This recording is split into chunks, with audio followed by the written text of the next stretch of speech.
können glücklich sein zu wissen.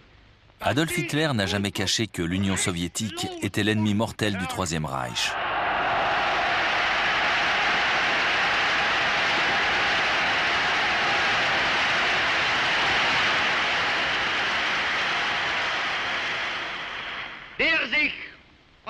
Il est le communisme.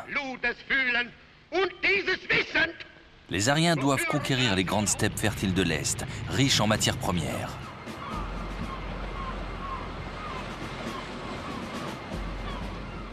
Grâce à cette nouvelle terre promise, la race allemande assurera sa domination sur le monde.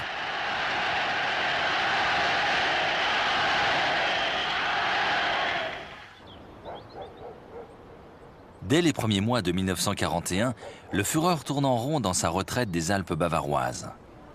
Il prépare son prochain méfait, l'opération Barbarossa, l'invasion de l'Union soviétique.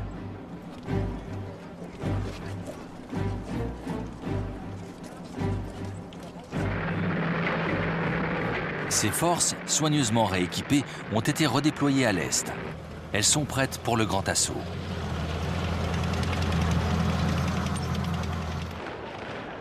Staline est censé être l'allié de l'Allemagne, et cette position lui va d'autant mieux que son pays est loin d'être prêt à la guerre.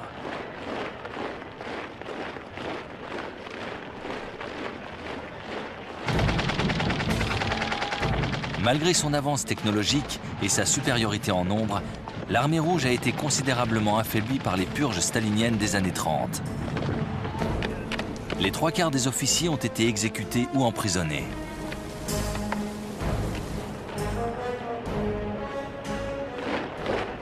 La paranoïa maladive de Staline a brisé le moral et l'efficacité des forces armées soviétiques.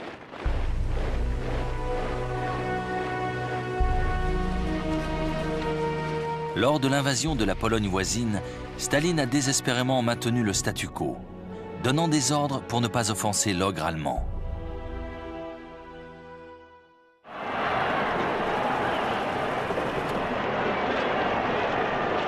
Mais avant de commencer sa propre campagne de Russie, Hitler doit sécuriser le flanc sud de l'Europe.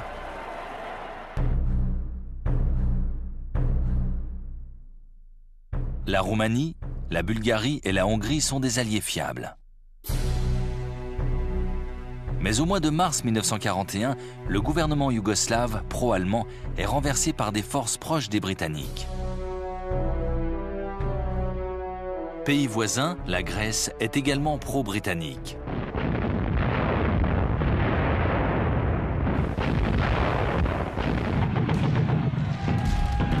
Le 6 avril 1941, l'armée allemande pénètre dans les Balkans.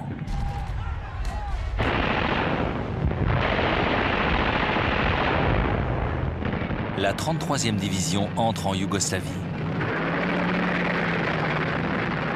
Toute résistance est rapidement étouffée. La capitale, Belgrade, se rend le 12 avril.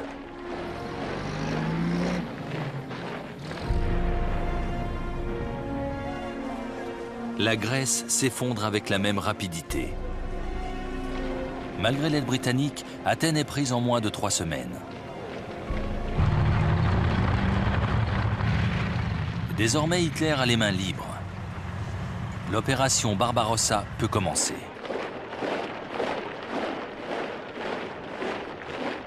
La progression des 4 millions de soldats allemands sera soutenue par 3000 avions.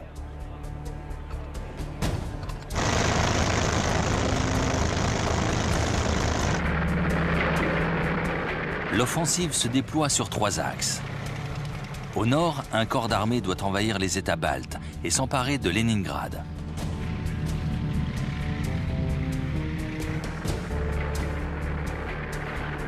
Au centre, un autre corps d'armée doit progresser vers Moscou.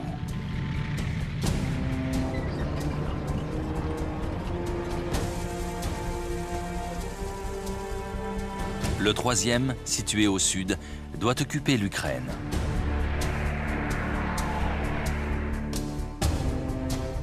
Les généraux allemands sont restés bouche bée lorsque le Führer leur a exposé ce plan. Tous l'ont trouvé trop ambitieux, voire dangereux, car il obligera à l'éparpillement des forces, mais aucun officier n'ose faire part de ses doutes.